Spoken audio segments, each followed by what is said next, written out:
Welcome to the Los Angeles City Section Baseball Podcast. Connor Morissette and Alex Scar here at Cleveland High School. Alex, we just saw a crazy game. Cleveland waits all the way until the seventh inning to score 2 runs and beat Kennedy 2-1. Cleveland, sneak peek, they're not on our top 10 this week, but they just beat a team who's very much in our top 10. We got to maybe give them a little bit more respect in the future. They're hot right now. Yeah, heck of a ball game we just took in. No runs were scored until the 6th inning. Kennedy took a 1-0 lead on an RBI double. We thought, hey, maybe this might be it. 1-0.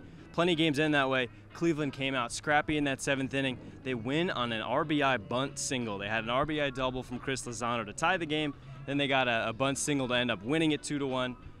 We got a sneak peek. We won't give away too much, but Kennedy, they're way up there on our top 10. Cleveland not quite in there yet, but hey, they've been beating really good teams, so it's no time at all before they're in our top 10. Yeah, and Cleveland, they were in it earlier this year. Then they struggled to get some wins, but they're winning now. Younger teams, so they're certainly on our radar. I mean, we're here, and we're talking about them off the top, so don't want to feel like we're disrespecting them because, I mean, they just had a huge win, and I mean, everyone in the West Valley League right now can compete. Oh, yeah, absolutely. I mean, there's only 10 spots, and there are a lot of good teams. I mean, we're going to talk about Dorsey a little bit later, and Dorsey's not on our top 10, but hey, they deserve some love. Arleta as well. A lot of good clubs that just don't quite make that top 10 spot, but Cleveland, if they keep beating teams, like we said, anybody in the West Valley League can beat anybody. Cleveland has another good chance this week to double up on a team, so no time at all before we see them again. Let's get into the top 10. At the 10 spot, Banning, they had a rough week because they lost to San Pedro, split with them 1-1. And I know you have some things to say about San Pedro as well, but Banning's number 10. Yeah, San Pedro, I think I called them lower class on our last podcast in terms of talent, and I owe them an apology because San Pedro, they're a darn good team. A little bit of a down year as opposed to last year. They've won league titles in the past. This year off to a little bit slow start, but fantastic team over there. A low-class talent is not the apt way to describe them. But yeah, they split with Banning. Banning, they're 17-7, close win over San Pedro. Anthony Hoya, 7.2 innings, scoreless, a shutout appearance there. He's only a freshman, so the kid pitched really, really well there. They lost 3-2 earlier in that week, so a good bounce back there for Banning. But the tough 1-0 loss to San Pedro bumps them down to 10. And that's the thing about this podcast. Say we make a prediction or say something that we don't feel was very fair, we're always going to come on and kids on Twitter will let us know. Yeah, it too. exactly. But we'll always come on here and try to set the record straight. That's something that I've learned from the football ones, that I've done the basketball ones. People listen and they remember. And on that note, before we jump in any further, Steven Hernandez hit a home run yesterday, El Camino, and in my tweet I called him Steven Gonzalez. Oh, no. So, yeah, big mistake there. Oh, an apology to the entire Hernandez family. Just getting it all off your chest right now. All the mistakes. Steven Hernandez, you hit a bomb, an absolutely fantastic game. You got a sneak peek. We're going to mention you a little bit later in the show. But, yeah, so apology off the top here. Steven Garcia, Gomez, whatever, I'm sorry for the mix-up there. All right, number 9, Pauly. Pauly, they're 15-9. You took in a game, Pauly and Yep. Arleta, a heartbreaking loss there. I think it was yesterday on Friday to Arleta, a walk-off 2-1 win there for Arleta. Really a tough way to win, tough way to lose there for Pauly. But you say it was on the last, it was their first hit of the game. First hit of the game is a walk-off double for Arleta in that one. So incredible that they were able to get that win. And Pauly, I was talking to the coach after they won against Arleta 5-0. Miguel Leal pitched a gem in that one, and he said, sometimes in this league, and this is a common theme we've heard, in this league it's tough because we know we're a step above a lot of these teams, and I think Arleta surprised them on that Friday game a little bit, but let's be honest, Pauly is the premier team in the East Valley League, and so I think this will serve as kind of they'll learn a lesson a little bit, Pauly, this week, because yes, they are ahead of these teams, but that doesn't mean they're going to win every single game, and I know they've been coasting before that, but you know, you got to go out there, play well every week if you want to retain first place. So they're still up there, they're still doing really well, but kind of a warning shot against Arleta. I think they're going to bounce back and win a bunch of games now. Yeah, I mean, I was listening. We were hosting a podcast not too long ago, and a coach who I will not name said, if you take this next team lightly, they will kick the bleep out of you. Yep. So any team, if you're not going to go out and take them seriously, if you're not going to prepare, if pitchers aren't going to be getting their work in between starts, if you're not ready to face a team,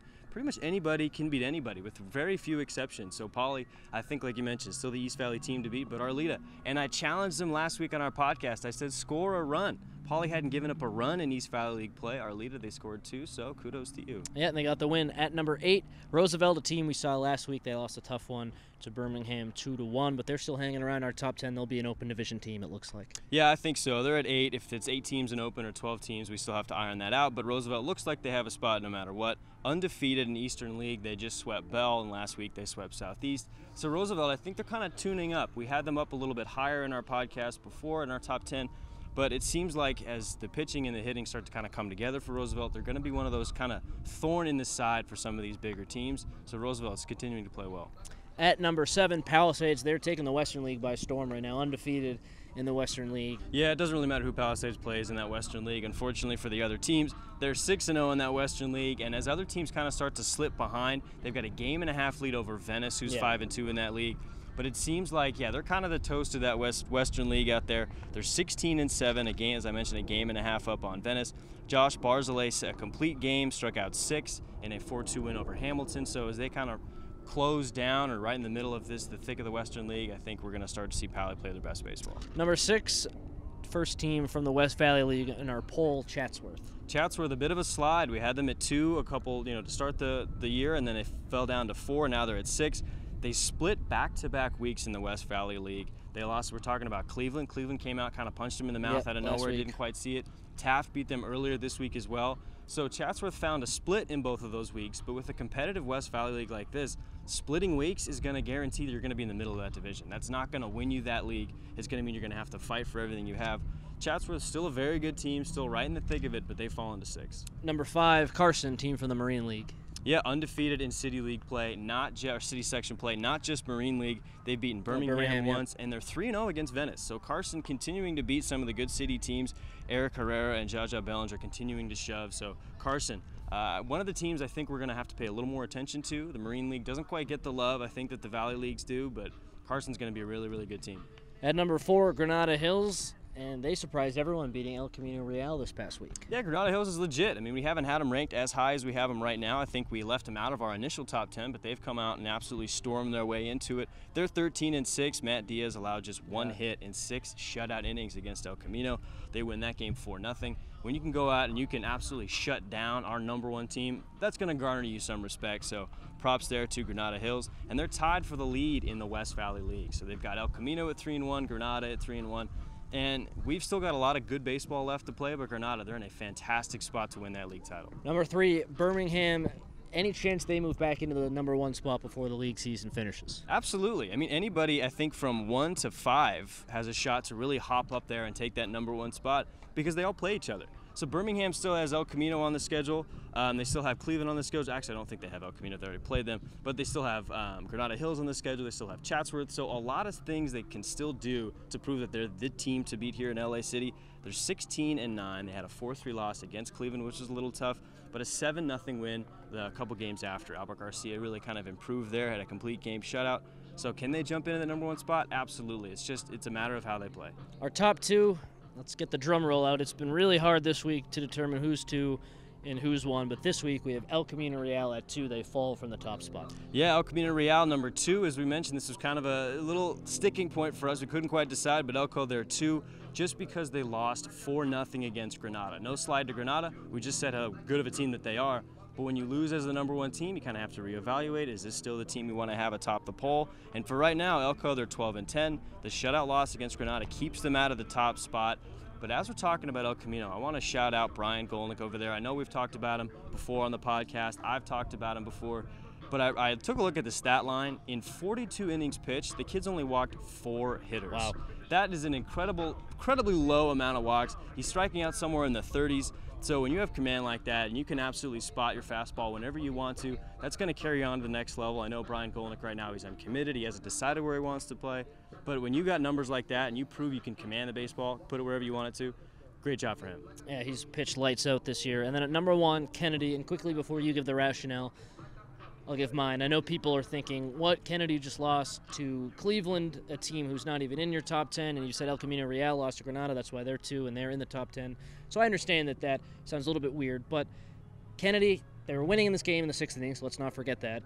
You don't want to get into too much how a team loses because then that's a whole different set of variables, but just for my argument's sake, I'm going to include that. They were winning in the 6th inning, and then in the 7th inning, they dropped that. But they beat El Camino Real way back earlier this year. So at a time when it's been really tough to decide who's 1, who's 2, I think you just have to go with that head-to-head because both teams did have losses this past week. And so I know it was way back in March, I think. Yeah, early March. The fact that Kennedy beats them, that puts them an inch ahead right now. Still a long way to go, though. Absolutely. A long way for Kennedy, a long way for El Camino. Playoffs really don't get into high gear for like another month, right? So we're not going to play at Dodger Stadium until the beginning of June. Yep. Still all of May to go. You got some regular season left here in April and then May. But Kennedy and El Camino, as you mentioned, they played back in March. Kennedy took that one. But Kennedy, we can't forget, was ranked ahead of El Camino for a good 4 weeks or so. And it was only after Elko swept Birmingham, our then #1 team, did they jump up. So for us, that was the quality wins that gave El Camino that top spot. But since then, we've kind of reevaluated. Kennedy, they're 19-6, undefeated in Valley Mission League, and they beat Canoga Park in 2 games, 53-0. So when you're putting points on the board like that, I mean, it looks like a football score. You know, they're scoring runs kind of at an unprecedented clip for the city section. And going forward, San Fernando's kind of their only test. So I think for Kennedy, it's going to be tough because that respect is not always going to be there. They don't play in the tough league. Valley Mission's not the #1 league in city. So for Kennedy, they're going to have to come out, and these are tough losses because you know you can beat them. You know that they're a team full of seniors. Cleveland was a team full of sophomores. So those aren't games that you think you're going to go in necessarily losing. But as we've said, I don't know how many times, anybody can beat anybody. But for now, Kennedy, they're #1.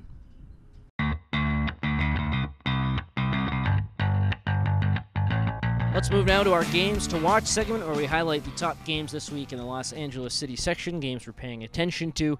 Starting in the Marine League, Alex, Carson, and Banning have a home-and-home this week. That'll tell us a lot about those 2 teams. Yeah, here we go. Marine League title probably on the line, but hey, San Pedro's proven that they can be a thorn in everybody's side. But I think it's going to come down to Carson and Banning. They play on the 24th and the 26th. We've talked a lot about the pitching staff there for Carson, but Anthony Hoya pitching really well there for Banning. So I think it's going to be one of those 3-2, 2-1, 1-0 games. It's going to be kind of tough to score runs against either whoever starts for Carson, and I know equally likewise for Banning. So a very, very good set of games here for the Marine League. In the West Valley League, we have to talk about every game because that's the top league and every team plays so well. So first, Chatsworth and Granada have a home-and-home.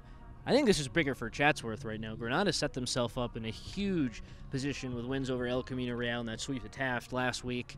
Chatsworth, they've split their 2 series so far. It'll be tough for them, but if they can go out and get a sweep and kind of bounce back, they'll be in a great position. It's a big ask, though. Yeah, it's going to be tough, I think, for Chatsworth to come out and sweep Granada just because Granada's proven that they can. They're one of the tough teams here to beat. They're probably going to be the #1 or the #2 team right there pretty much all season long. Also, they've got to deal with Birmingham a little bit. But Chatsworth, Granada Hills is going to be, I think, pretty telling for Chatsworth, like you mentioned. If they don't come out with at least a split, they're going to drop to 2-4 in West Valley League. And this is like SEC football, man. If you don't get out and take a head and take control of your division, it's going to be really tough to claw back because there's some really, really good teams. They're going to go close to 1 loss, 2 loss. So you drop to 4 losses, it's going to be really tough for Chatsworth. Next games are Cleveland and El Camino Real. They play 2 this week. So El Camino Real dropped 1 to Granada, which was a surprise for us, I think it's safe to say. Yeah. We did not expect that. We see Cleveland come out and beat the #1 team this afternoon in Kennedy. Do you think they can keep this momentum going and get one against El Camino Real? I mean, why not? Like we continue to say, you can beat a team. If you show up and you pitch well and you execute, you can beat anybody.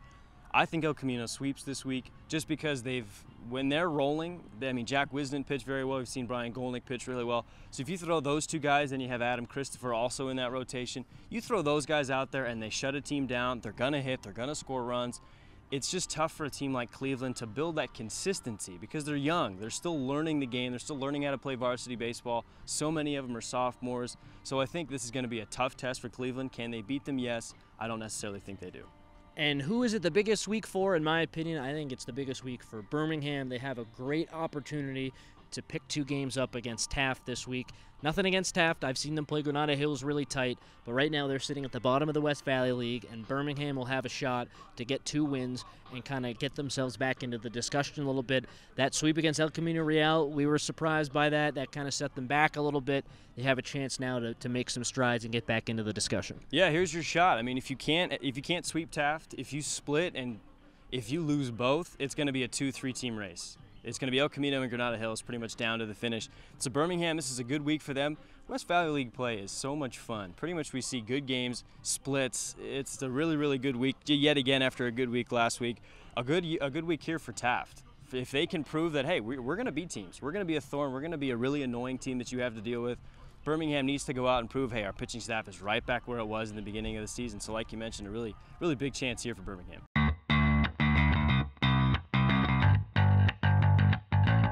Time for our Game Ball segment where we discuss the top players in the Los Angeles City section from the past week. I have 2 players I'd like to highlight. Alex, I know you do as well. Let's get it started. Who do you have?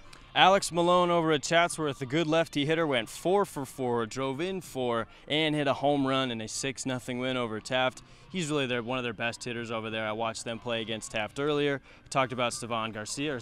He hit a home run. So Alex Malone, they got hitters, and it's nice to see them kind of show up and really mash. For me, it's a pitcher from Pauley, the pitcher from Pauley, Miguel Leal. 6 innings pitched, shutout baseball, 5 strikeouts, and a 5-0 win over Arleta this past week. And I know Eric Sondheimer's big on Miguel Leal, and that was the first time either one of us was able to check him out. Great location, great velocity. I think Pauley's going to be a tough out because, or in the playoffs, I should say, because you only need one pitcher for those first few rounds, and Miguel Leal is going to be really, really challenging to hit.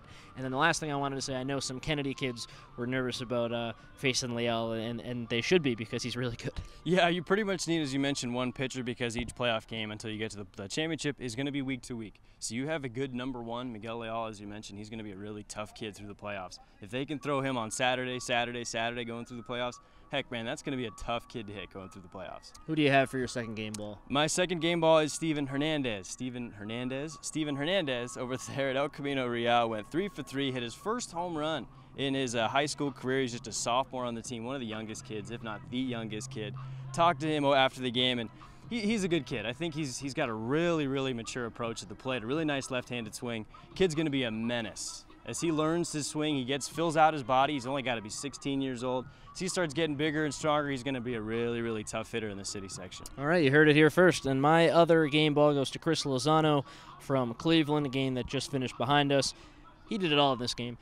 4 innings pitched, shutout baseball for Cleveland, and the pitch count kind of got to him, so he had to get out from there. But then he hit in the 7th inning. He had the game-tying RBI double and then scored the game-winning run. It's a full day. It's a great performance from him. Hey, do what you can. He's coming off of injury. This was his first appearance on the mound in a week or two, so it's nice to see him kind of get back out there. As we mentioned, Cleveland, they're a team full of sophomores. So any way you can, you get a bunt down, get a little bloop single, put a ball in the gap, score a run. Do anything you can to try and beat an experienced team like Kennedy, and they really showed out today. That'll do it for this edition of the Los Angeles City Section Baseball Podcast. We'll see you next time.